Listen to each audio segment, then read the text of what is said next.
talk about where I live. Yay!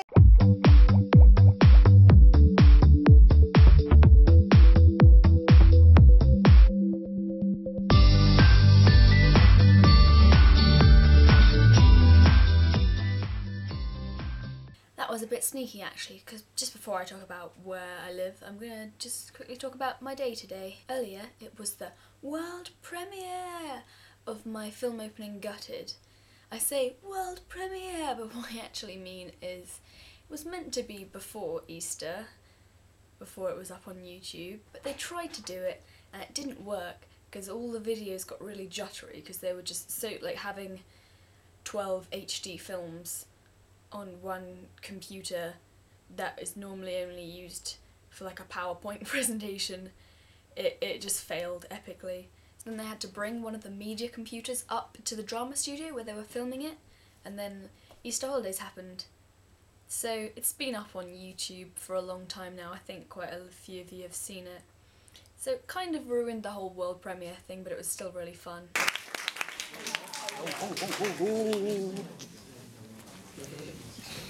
This is all on.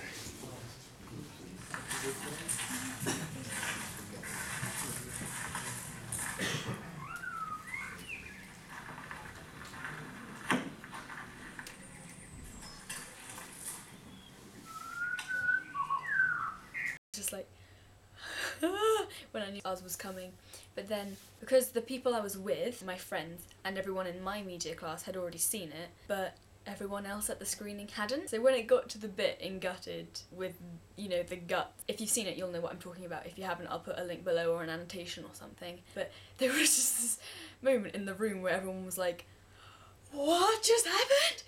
Because no one had really done anything quite like that before. And then we got quite a big clap at the end, so that felt good. Anyway, if you didn't already know, I live in the southeast of England, but I'm hoping you did know, because it does say at the beginning of every video. I live in the county of Kent. It's quite a big county, as counties go, well, compared to the rest of southeast England anyway. It borders East Sussex, Surrey and Greater London, and has a sort of boundary with Essex where it meets the Thames estuary, I think. It also has a sort of border with France halfway through the Channel Tunnel. Kent is quite famous, I think, as counties go. You can notice it in a lot of literature, anything from Pride and Prejudice to Harry Potter and the Philosopher's Stone.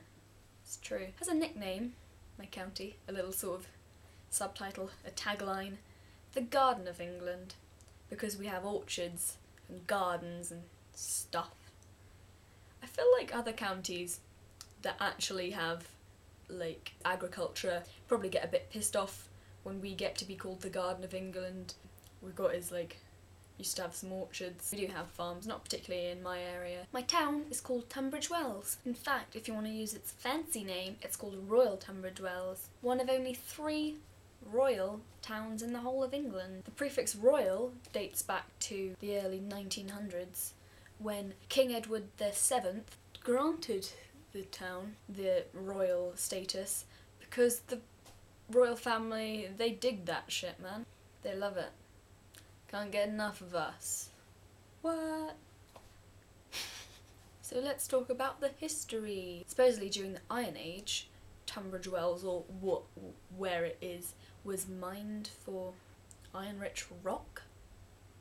It then continued to be part of, like, the iron industry till that industry demised in the 18th century. But the area that you'd sort of refer to as Tunbridge Wells sort of began life as part of the parish of Speldhurst for like a couple hundred years, but supposedly the town began to become what it sort of is today in the early 17th century, when some lord guy was in the area and he tasted the water from the spring, because Tunbridge Wells is sort of a spa town, hence Wells, Tunbridge Wells, and this guy tasted the water from the spring and it healed him of some illness he had, and he became convinced of its sort of healing properties, so he persuaded, like, all his other lord mates to come down and visit.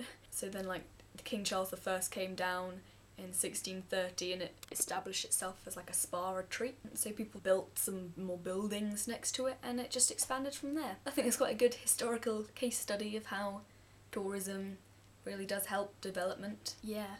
that's the end of the video. Bye! See you next Thursday.